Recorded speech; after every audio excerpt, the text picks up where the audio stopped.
¿Cómo es que una de las democracias más modernas de su época se vino abajo para convertirse en una dictadura totalitaria en cuestión de años?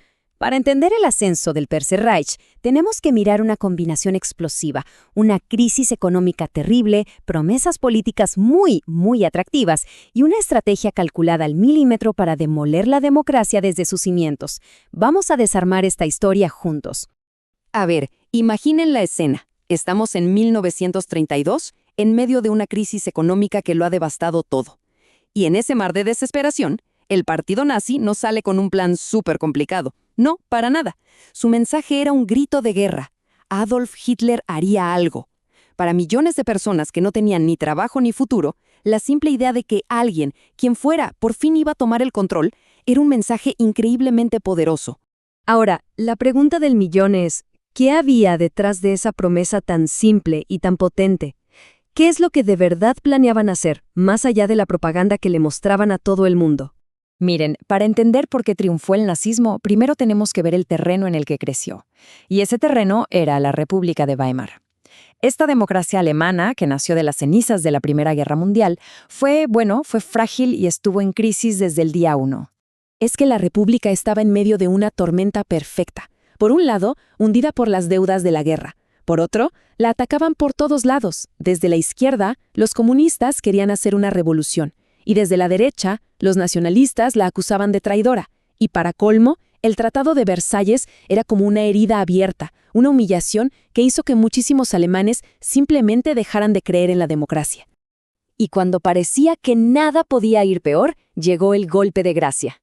La Gran Depresión de 1929 fue como un tsunami para la economía mundial. Pero en Alemania, el impacto fue una catástrofe total. Esta crisis no fue solo de dinero, fue lo que convirtió la desesperación de la gente en una fuerza política imparable. 5 millones. Hay que grabar esta cifra en la mente, porque no es solo un número, Son 5 millones de historias. Familias enteras sin trabajo, sin comida y lo más importante, sin ninguna esperanza. Este era el ambiente perfecto para un mensaje radical, uno que ofreciera soluciones drásticas y, sobre todo, un culpable. Y aquí es donde entra la genialidad macabra de la propaganda nazi.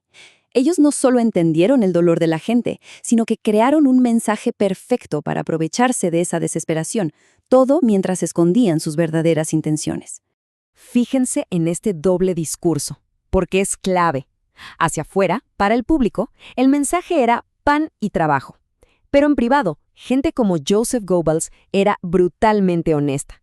Ya en 1928, él mismo admitió que su plan era usar las reglas de la democracia, el parlamento, las elecciones, para destruirla desde adentro. Su estrategia era clarísima. Vamos a seducir a la gente con promesas para, una vez dentro, demoler todo el sistema. Pero bueno, ganar votos en la calle era una cosa. Para tomar el control del Estado de verdad, los nazis necesitaban algo más. Necesitaban una alianza fundamental, el apoyo de las élites de siempre, los dueños de las grandes industrias, los militares y los políticos conservadores. Y este fue el momento que cambió todo. Los nazis no tenían los votos para gobernar solos, pero la élite conservadora, con el presidente Hindenburg a la cabeza, cometió un error de cálculo garrafal. Creyeron que podían usar a Hitler y su popularidad para sus propios fines. Lo nombraron canciller pensando que lo iban a controlar. Fue probablemente el peor error político de todo el siglo XX. Y esta es la pregunta que muchos se hacen. ¿Por qué los grandes empresarios y banqueros, la gente que en teoría tenía más que perder, decidió apostar por un movimiento tan radical?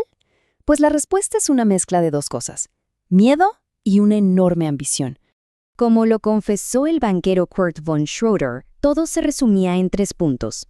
Primero, un pánico total al bolchevismo, o sea, a una revolución comunista. Veían a los nazis como su única defensa. Segundo, después de años de caos, querían estabilidad a cualquier costo. Y tercero, y esto es muy importante, pura ambición. Hitler prometía rearmar el país y construir obras gigantescas, y eso significaba contratos millonarios y ganancias enormes para sus empresas.